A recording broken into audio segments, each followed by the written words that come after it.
Hi friends, welcome to Biology Simplified Tamil. நான் உங்க ஸ்னில்நாதன்.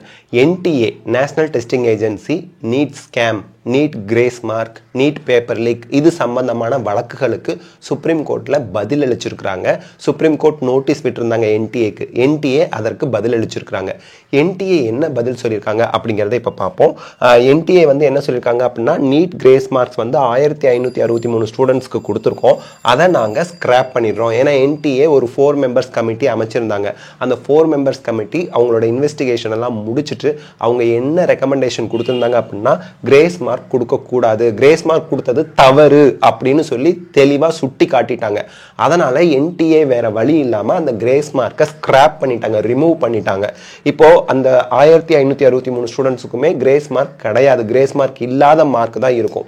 இப்போ இந்த 1563 ஸ்டூடண்ட்ஸ்க்கு ரீநீட் வைக்கிறாங்க. இவங்களுக்கு மட்டும் எப்ப ஜூன் 23ஆம் தேதி. அப்படி ஜூன் 23ஆம் தேதி ரீநீட் வைக்கும்போது, ரீ எக்ஸாம் வைக்கும்போது அவங்களுக்கு வந்து விருப்பமுள்ள மாணவர்கள் மட்டும் எழுதலாம். விருப்பம் இல்லாத மாணவர்கள் யாரு? இந்த 1563 பேர்ல விருப்பமுள்ளவர்கள் இந்த ரீநீட் எக்ஸாம் எழுதலாம். விருப்பம் இல்லை அப்படிங்கிறவங்களுக்கு இந்த கிரேஸ் மார்க்கை ரிமூவ் பண்ணிட்டு மீதி என்ன மார்க் அவங்களுக்கு வருதோ அதை மட்டும் வச்சு அவங்களுக்கு ஸ்கோர் கார்டு கொடுத்துருவோம் அப்படிங்கிறத சொல்லியிருக்காங்க. இதுக்கு சுப்ரீம் கோர்ட்டும் ஒப்புதல் கொடுத்துருக்காங்க. அதே போல கவுன்சிலிங் ப்ரொசீஜர்ல எந்த ஒரு பாதிப்பும் வரக்கூடாது அப்படிங்கிறத சுப்ரீம் கோர்ட் வந்து சுட்டி காட்டியிருந்தாங்க.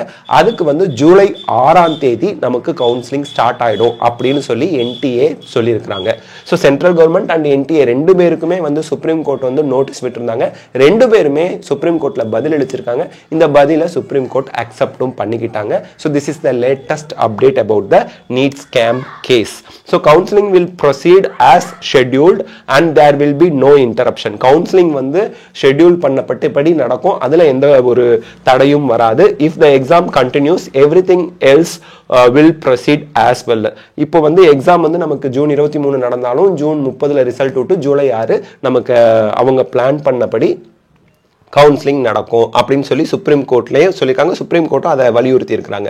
The score cards of 1563 NEET UG 2024 candidates வந்து ஸ்கிராப் பண்ணியாச்சு. அதுக்காக அவங்களுக்கு வந்து ரீடெஸ்ட் எழுதலாம் ஜூன் 23. ஒருவேளை ரீடெஸ்ட் எழுதாதவங்களுக்கு earlier score without grace mark அவங்களுக்கு போட்டு கொடுத்துருவோம் அப்படின்னு சொல்லியிருக்காங்க. கமிட்டி மீட்டிங் வந்து ஜூன் 10, 11, 12 நடந்துச்சு. அந்த கமிட்டி மீட்டிங் என்ன சொன்னாங்க, கிரேஸ் மார்க்கை ரிமூவ் பண்ணணும், கிரேஸ் மார்க்கை கேன்சல் பண்ணணும் அப்படின்னு சொல்லிட்டாங்க. அதை அக்செப்ட் பண்ணி சுப்ரீம் கோர்ட்ல சென்ட்ரல் கவர்மெண்ட்டும் சொல்லிட்டாங்க.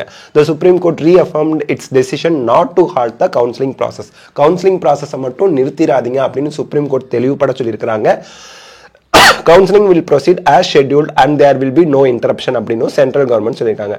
The counseling for admission into MBBS, BDS and other courses will start from July 6. July 6ல நமக்கு கவுன்சிலிங் ஸ்டார்ட் ஆகுது அப்படிங்கிறதும் சொல்லியிருக்காங்க.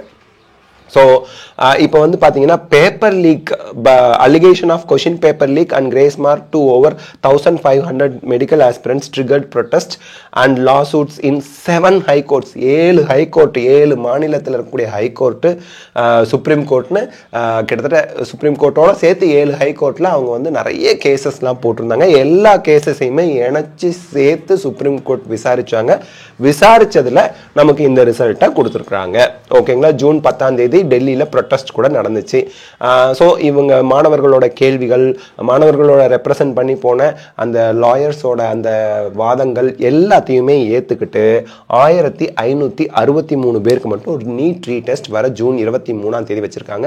அந்த 1563 பேர் கூட விருப்பமானவர்கள் எழுதினாங்க அப்படின்னா அவங்களுக்கு நியூ ஸ்கோர் வரும்.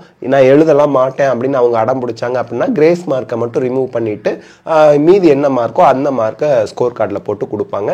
ஸோ தட் பாஸ் மார்க்கில் சேஞ்ச் வரதுக்கான வாய்ப்புகள் இருக்குது. 1 or 2, 3 மார்க்ஸ் வந்து நமக்கு பாஸ் மார்க்கில் சேஞ்ச் வரும். பட் தமிழ்நாடுக்கு கட் ஆஃப் குறையுமா 85% ரிசர்வேஷனுக்கு அப்படிங்கிறது எப்படி குறையும்?